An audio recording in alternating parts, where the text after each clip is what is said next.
Morning everyone. আজকে হলো 7 June, বাড়ি যাওয়ার দিন। আনন্দের সাথে সাথে কাজগুলো দ্বিগুণ হয়ে যায়, কারণ এক মাস থাকবো না, তার জন্য জোগাড় জানতি প্লাস এই গুছানো বাগানও পরিষ্কার করে যাওয়া। ফ্রিজটাকে একদম মুছে শুকনো কাপড় দিয়ে মুছে যাচ্ছি, যাতে কোনো রকম ঝামেলা এসে না হয়। ওকে, তো স্নান টান হয়ে গেছে, এখন ঘড়িতে 11:15। Good morning everyone. আর মোটামুটি কাজ সব কিছু শেষ, প্যাকিংও অলমোস্ট হয়েই গেছে। ছোটোখাটো কিছু একটু বাকি আছে টুকটাক। আর রান্না বান্নার বলতে একবারে একটু চিকেন রান্না করেছি, ওটা রাত্রে ডিনার হয়ে যাবে। রুটিটা করা বাকি, রুটিটা করব। আর ওই একটুখানি আমরা দুপুরেও ভাত টাত খেয়ে বেরিয়ে পড়বো, আর বেশি তামঝাম করিনি। আর ছোটোখাটো কিছু স্ন্যাক্স তো নেওয়াই হয়েছে, ওগুলো কালকে নিয়ে এসেছি বাজার থেকে। তো যাই হোক, আজকে বাড়ি যাচ্ছি, ভীষণ আনন্দ হচ্ছে, সাথে ভীষণ টেনশন হচ্ছে। কোথাও বেরোনোর হলে আমার ভীষণ টেনশন হয়। স্নান করে দিয়েছি। কোথায় যাবে ট্রেনে করে? কোথায়? শ্রীরামপুর। স্ন্যাক্সগুলো করে নিয়েছি, শুধু রাতের ডিনারটা করতে বাকি। আর ব্যাগ হবে না করে এই একটা বড় ব্যাগ হয়েছে, এটা সদর বাজার থেকে এনেছিলাম। তো অরিন্দম বললে এটাতেই মোটামুটি ধরে যাবে, যেহেতু 1 মাসের জন্য যাচ্ছি। তো এইবারে জামা কাপড় একটু বেশিই হয়েছে, ওটাতেও আছে। আর এখানে অরিন্দমের ল্যাপটপ ব্যাগ। অভিরূপও বললো আমি ব্যাগ নেবো, যেহেতু আগের বার নিয়ে গেছিলো, এইবারেও আমি নিয়ে যাবো। তোর আর আমার সাইড ব্যাগ আর এটা, আর একটা খাবারের ব্যাগও হবে। তো মোটামুটি ব্যাগ হবে না করে হয়েই গেল। এখানে 3 জনকারই জামা কাপড় রেডি করা আছে। আর ভাবছি যদি লোয়ারে সিট পড়ে, তাহলে মানে আমাদের 12টা সাড়ে 12টার পর জানাবে যে টিকিট কি হয়, তাহলে শাড়ি পরে যাব। দেখা যাক এখন কি হয়, টিকিটের উপর নির্ভর করে সমস্ত কিছু হবে। টিকিটের উপর ডিপেন্ড করে এখন কি পরে যাব সেটা সিলেক্ট হবে। তো আমি একটা লেগিংস আর সেদিনকে ডেনিমের যে কুর্তিটা টপটা পরে গিয়েছিলাম, ওটাই পরে যাবো ভাবছি। আর সাথে শাড়িটাও বার করে রেখেছি, দেখা যাক কি হয়। লোয়ারে সিট পড়লে তবেই শাড়ি পরে যাবো। এখানে ওকে চান করে দিয়েছি, খাওয়ানোও হয়ে গেছে। এখন আমি কিচেনে যাব লাস্ট দুটো কাজ করতে। এখানে ম্যাগিটা বানাবো, কারণ একদম সবজি ছাড়া ম্যাগি মশলা দিয়ে বানাবো। আর রুটিটা করে নেবো। আমাদেরকে বলছিলাম শাড়ি পরে যাব। টিকিট তো কনফার্ম হয়েই ছিল আগে, আরএসি কাটটা ছিল, আরএসি থেকে কনফার্ম হয়েছিল অনেকদিন আগে, কিন্তু সিট নাম্বার কত হবে সেটা বলেনি। এবার এখন এলো 12:30টার পর 41 আর 44, কিন্তু এবার জানি না আদেও দুটো লোয়ার পড়বে কিনা। হাজব্যান্ড তো সিটের কি একটা অনলাইনে খুললো, বললো হ্যাঁ দুটোই লোয়ার পড়েছে, কিন্তু সাহস পেলাম না, যদি লোয়ার না পড়ে তাহলে শাড়ি পরে মুশকিল হয়ে যাবে। যাই হোক, এখানে রুটি হয়ে গেছে আমার গরম গরম। এটাকে এখন ক্যাসরোলে পুড়ে রেখে দিলাম যাতে ঠান্ডা থাকে। আর এখানে ম্যাগিও আমার শুধু ম্যাগি মশলা দিয়ে তৈরি করে নিয়েছি, শুকনো করে। এটা ঠান্ডা করব, ঠান্ডা করে ব্যাগে পুরবো। দুটো সবাই রেডি হয়ে গেছি, রেডি হয়ে এখন বসে আছি। ক্যাব এলে ক্যাব বুক করবো, ক্যাব এলেই চলে যাব। প্রথমে ভেবেছিলাম মেট্রোয় যাব, কিন্তু লাগেজ এত বেশি হয়ে গেল। তারপর অরিন্দম বললো যে না, মেট্রোয় আর যাওয়া যাবে না, কারণ লাগেজটা বেশিটা ওকেই বইতে হয়। তো ওই জন্য ক্যাব বুক করেই চলে যাব। রেডি হয়ে বেরিয়ে গেছি খাওয়া দাওয়া করে। এখন হাজব্যান্ড গেছে ভিতরে চাবি খুঁজতে, তো ও এলেই আমরা বেরিয়ে পড়বো। এদিকে ক্যাবও চলে এসেছে, তো আমরা দুজন উঠে পড়েছি। এবার লাগেজগুলোকে তোলা হচ্ছে। আসলে লাগেজ হবে না করে কি করে যে হয়ে যায় জানি না। 1 মাস পর বাড়ি গেলে হয়তো এটা হতো না, 6 মাস 7 মাস অন্তর বাড়ি গেলে এরকমই হয়। 10 মিনিট হলো ক্যাবে চেপেছি, আর এখন 2:40 বাজে। কতক্ষণ লাগবে? 1 ঘন্টা 40 মিনিট। 40 মিনিটের মধ্যে পৌঁছে যাবো।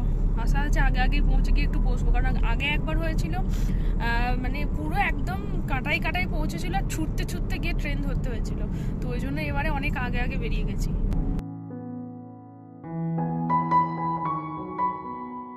তো টেনশনে ঘুম আসে না যতক্ষণ না ট্রেনে উঠবো কোথাও যাওয়ার হলে। অভিরূপ ঘুমিয়ে গেছে।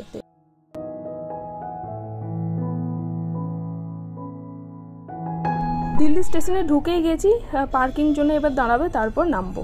দুর্দান্ত গরম পড়েছে আজকে, মানে ভাবা যাচ্ছে না। যাই হোক, লাইনে দাঁড়াবো, তারপর আমরা স্টেশনের ভিতরে চলে যাব।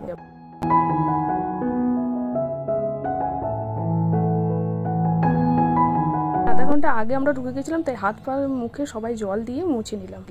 রাজধানী ঢুকে গেছে, এবার আমরা ট্রেনে উঠবো। এখন দেখবো খুব একটা ভিড় নেই, জানি না পরবর্তীকালে আজকে ট্রেনও আগে দিয়ে দিয়েছে গরমের জন্য। হাজবেন্ডের গণনাই ঠিক হলো, দুটোই লোয়ার পড়েছে, বাজা গেছে একটা 41 একটা 44। দেশগুলো ফাঁকায় আগে সিটের তলায় ঢুকিনি। আসলে প্রত্যেকটা মানুষই দূর দূরান্ত ট্রাভেল করে, এবার প্রত্যেকেরই বেশি করে লাগেজ হয়ে যায়, তাই আর লাগেজ রাখার জায়গা পায় না।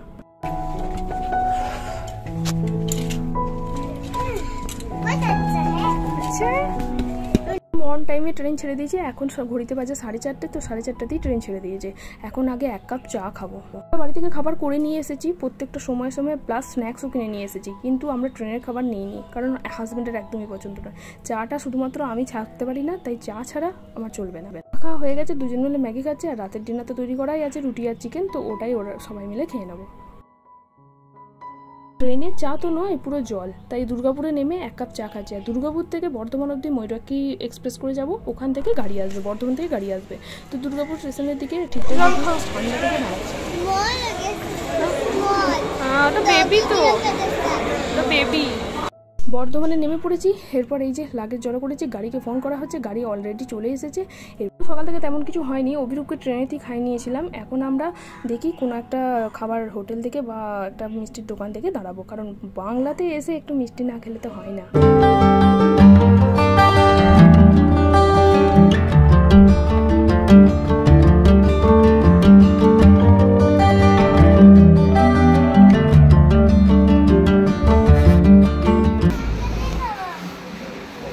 এই তো বসো, এখানে বসো।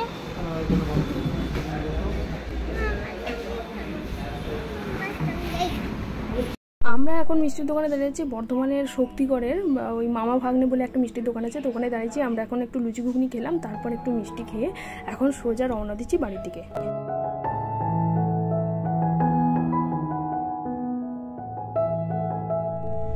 ফাইনালি শ্বশুরবাড়ি গ্রামের ভিতরে ঢুকে গেছি।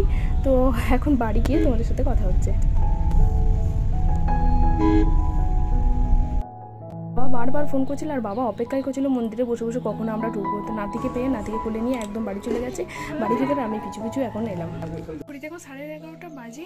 জাস্ট কিছুক্ষণ আগে 20 মিনিট হলো পৌঁছলাম। স্নান টান করলাম, ফ্রেশ হলাম, এবার খাওয়া দাওয়া করবো। এখানে গরমও মারাত্মক গরম, ওখানকার থেকেও এখানে যেন বেশি গরম লাগছে।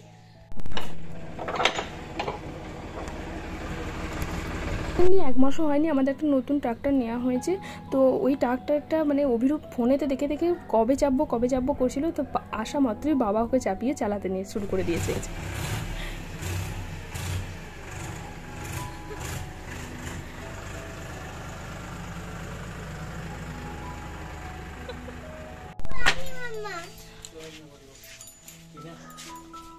তো আমার স্নান হয়ে গেছিলো, কিন্তু এরা বাকিরা স্নান করেনি, অভিরূপ, অরিন্দম আর দেওর। তো ওরা এখন নতুন বাড়িতে পাম্প বসিয়েছে, সেখানে স্নান করতে যায়। ওখানকার জলটা নাকি ভীষণ ঠান্ডা। এক জায়গায় শিব আর আরেক জায়গায় গাজন গাইতে যাচ্ছে। যে স্নান করাতে যাচ্ছি তা নয়, আমিও একটুখানি মুখে হাতে জল দেবো আর আমারও নতুন বাড়িটা দেখা হয়ে যাবে। তো সেসবই গল্প করতে করতে এখন নতুন বাড়ির দিকে যাচ্ছি। আর মাকে এখন একটুখানি কুটে দিয়ে এলাম। মা এখন রান্না করছে, তাই টাইম লাগবে, তাই আমি ভাবলাম একটুখানি নতুন বাড়িতে ঘুরে আসি। ঠিকই তো মুছেছে শুধু শুধু। এইখানে এইবার দেখো সবথেকে আশ্চর্য হচ্ছে রান্নাঘরটা।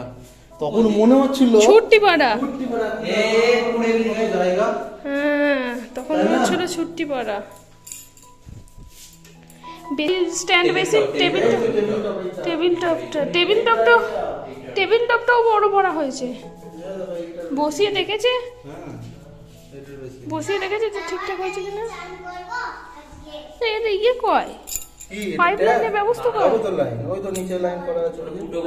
ছেড়ে দেবে, তারপর ফুটো করতে হবে। দোতলায় উঠে মনে হচ্ছে কত নিচু, দেখো রাস্তাটা উঁচু হয়ে গেছে না, মনে হচ্ছে কত নিচু। মনে হচ্ছে না একটা দোতলায়।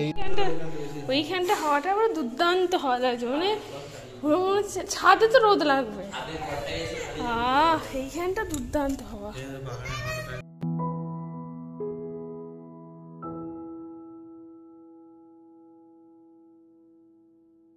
তো নামি দামি অনেক আইসক্রিম পাওয়া যায়, কিন্তু এই জলমালাই আইসক্রিম একদম পাওয়া যায় না। তাই এখানে দেখে আর থাকতে পারলাম না। ওরা স্নান করছিল আর আমি পাশে ছিলাম। তো আমরা সবাই মিলে এখন আইসক্রিম খাবো।